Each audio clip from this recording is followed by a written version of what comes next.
career helping other people deal with the emotional process of moving to a new home, what she's now dealing with after flames destroyed most of her neighborhood. Bring in Tanya Memme. She shared photos and videos of her neighborhood. You can see here just the apocalyptic scenes in Pacific Palisades, with almost every home on her street destroyed. Tanya, thanks very much for being here. Well, thank you for having me. Tanya, we should also note, of course, you have made a living working on a show called Sell This House that was on A&E and on other programs that are related to that. You help people go through the emotional process of buying, selling a home. When you think about what home means to people, how do you, given that experience that you have, understand what everyone is going through?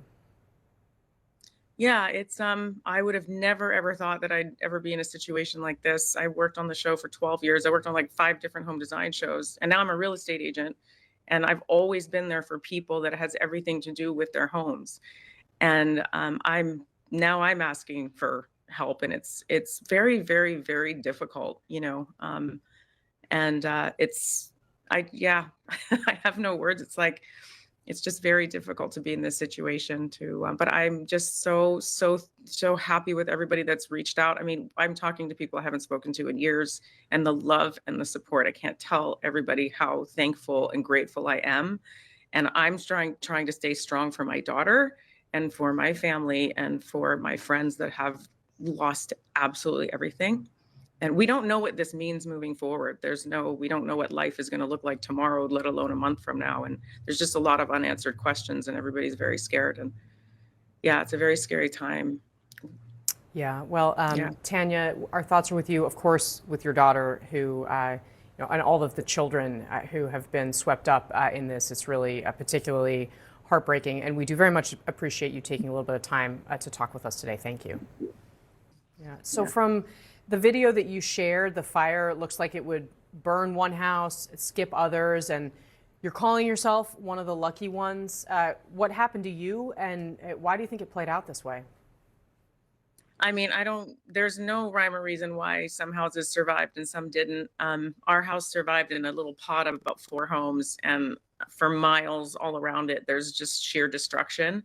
So, you know, a lot of the houses that did survive, it's like, we're sitting here going, we're dealing with survival guilt at the same time, but then we also don't know what that means. Like, does that mean that because there's we're being told there's smoke damage, and the power's out, of course, and the water is toxic and the air is toxic, and, you know, we may have to gut our house. We don't know.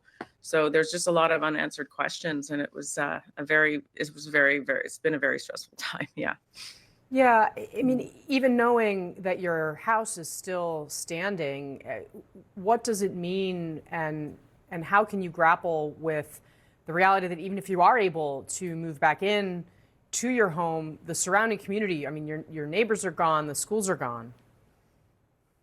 Yeah, we're not going to be moving into our house anytime soon. I mean, and it's also like, when you see the destruction, maybe you can see in some of the videos, but it's like even just driving my 13-year-old daughter through the town, up the street, up the next street. I mean, it's kind of it's very unlivable right now. And it's devastating. It's devastating. Most of my friends and family, they've all lost their homes.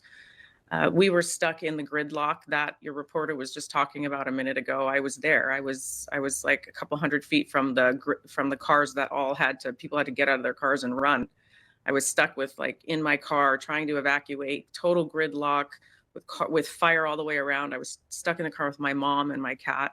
And it was I was in there for 2 hours, and we couldn't move. And it was very, very devastating, very total chaos. There were cars like going in the other lane, so then the fire trucks couldn't get through, and police cars couldn't get through.